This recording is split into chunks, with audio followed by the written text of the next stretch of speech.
लगभग 50 साल बाद अमेरिका एक बार फिर से इंसानों को चांद पर भेजने वाला है। लेकिन इस बार अमेरिका का प्लान इंसानों को चांद पर सिर्फ भेजना ही नहीं, बल्कि इस बार अमेरिका वहां चांद पर परमानेंट बेस भी बनाने वाला है, जिस प्रोजेक्ट का नाम आर्टेमिस प्रोजेक्ट रखा गया है। इस प्रोजेक्ट पर दुनिया भर के लोगों की नज़र है। नासा का यह आर्टेमिस मून मिशन किसी हॉलीवुड के साइंस फिक्शन मूवी से कम नहीं है। मून पर परमानेंट बेस बनाना आज से कुछ दशक पहले इंसानों के लिए पूरी तरह काल्पनिक था। नासा ने कैनेडी स्पेस सेंटर से 2022 में एसएलएस रॉकेट से आर्टेमिस 1 मिशन को लॉन्च किया। इस मिशन का उद्देश्य एसएलएस रॉकेट और ओरियन स्पेसक्राफ्ट की टेस्टिंग करना था।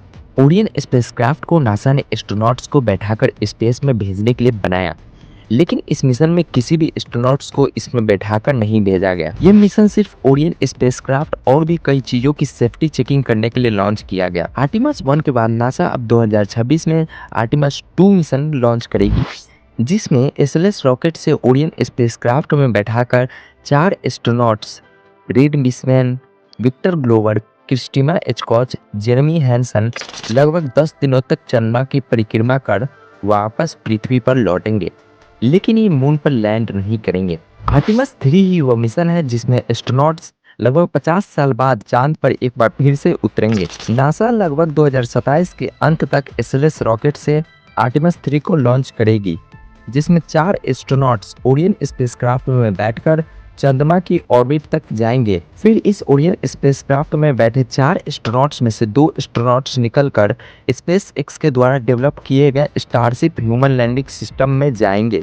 फिर यह स्पेस एक्स का मून लैंडर मून पर 2 एस्ट्रोनॉट्स को लेकर लैंड होगा। मून पर लगभग सप्ताह दिन रिसर्च और टेस्टिंग करने के बाद स्टारशिप ह्यूमन लैंडिंग सिस्टम उन 2 एस्ट्रोनॉट्स को फिर चंद्रमा की सतह से चंद्रमा की ऑर्बिट में ले जाएगा। Starship human landing system moon के ऑर्बिट में जाने के बाद ऑर्बिट में पहले से ही मौजूद ओरियन स्पेसक्राफ्ट में डॉकिंग करेगा। फिर स्टारशिप ह्यूमन लैंडिंग सिस्टम से दोनों एस्ट्रोनॉट्स ओरियन स्पेसक्राफ्ट में जाएंगे। फिर ओरियन स्पेसक्राफ्ट 4 एस्ट्रोनॉट्स को लेकर सेफली पृथ्वी पर लौटेगी। आर्टेमिस 3 की सक्सेस के बाद नासा आर्टेमिस 4 को लॉन्च करेगा, जिसमें नासा मून की ऑर्बिट में एक गेटवे को बिल्ड करेगा। लेकिन अब ये गेटवे है क्या? देखिए, जैसे हमारे पृथ्वी के ऑर्बिट में जिस तरह इंटरनेशनल स्पेस स्टेशन है, उसी तरह नासा मून की ऑर्बिट में एक स्पेस स्टेशन बनाएगा, जहां पर एस्ट्रोनॉट्स मून की ऑर्बिट में रहकर रिसर्च करेंगे। इस गेटवे के बन जाने से अमेरिका स्पेस एक्सप्लोरेशन में बाकी सभी देशों से बहुत आगे निकल जाएगा। अमेरिका के लिए ये एक बहुत बड़ी उपलब्धि होगी। मून के ऑर्बिट में गेटवे बन जाने के बाद नासा आर्टेमिस 5 के प्लान के तहत मून पर ह्यूमस बेस बनाएगा, जिसका नाम आर्टेमिस बेस होगा। आर्टेमिस बेस के बन जाने से सोचिए अमेरिका स्पेस एक्सप्लोरेशन में बाकी सभी देशों से कितना आगे बढ़ जाएगा। ये एक स्पेस टेक्नोलॉजी में क्रांति होगी। मून पर ह्यूमन बेस बन जाने से अमेरिका को बहुत फायदा होगा। चांद की सतह पर बेस बनाने से नासा चांद की सतह को और भी बेहतर ढंग से रिसर्च और नए नए तरह के एक्सपेरिमेंट्स कर सकेगा और स्पेस को और भी बेहतर ढंग से एक्सप्लोर कर सकेगा। बीते कुछ सालों में जब चांद की सतह को रोवर और सैटेलाइट्स की मदद से एक्सप्लोर किया गया, तो पता चला कि चांद पर सिलिकॉन, लिथियम, हीलियम 3 जैसे कई खनिज पदार्थ मौजूद हैं। ये जो हीलियम 3 है, इसकी पृथ्वी पर बहुत डिमांड है।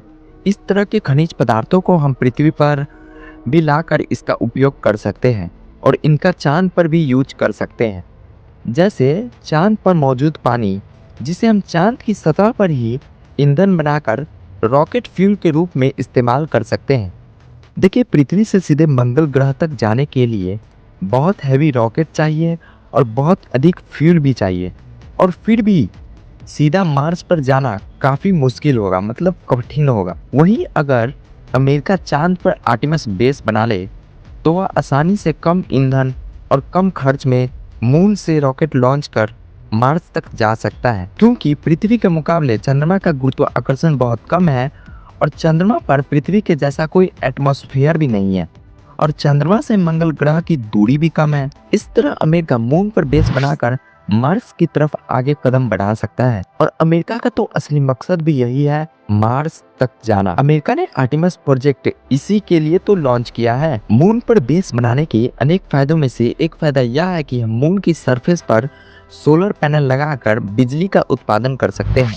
देखिए, जब हम पृथ्वी पर सोलर पैनल लगाते हैं तो बारिश, बादल, धूप और रात के कारण अनेक कठिनाइयों का सामना करना पड़ता है और सोलर पर हमेशा धूल भी जम जाता है। लेकिन अगर क्या हो जब हम चांद की सतह पर ही सोलर पैनल लगा दे, वहाँ पे न तो धूल है, न ही बादल है और न ही बारिश, क्योंकि वहाँ पे तो कोई एटमॉस्फेयर ही नहीं है। और मून पे तो नॉर्थ पोल और साउथ पोल के पीक्स पर हमेशा धूप ही रहती है। तो पृथ्वी पर सोलर पैनल लगाने से ज्यादा फायदेमंद तो मून पर सोलर पैनल लगाना है। लेकिन यहाँ प्रॉब्लम ये है कि हम सोलर पैनल लगाकर बिजली तो बना लेंगे, लेकिन उसे पृथ्वी पर भेजेंगे कैसे? क्योंकि इतनी दूर तक हम बिजली तार से तो नहीं भेज सकते, मतलब मून से अर्थ तक बिजली तार से तो नहीं भेज सकते। इसका सॉल्यूशन है सोलर पैनल से बने इस बिजली को माइक्रोवेव बीम या लेजर बीम में कन्वर्ट करके उसको अर्थ की तरफ हाई फ्रीक्वेंसी में भेजना। उसके बाद धरती पर लगा रेटिना इस माइक्रोवेव बीम या लेजर बीम को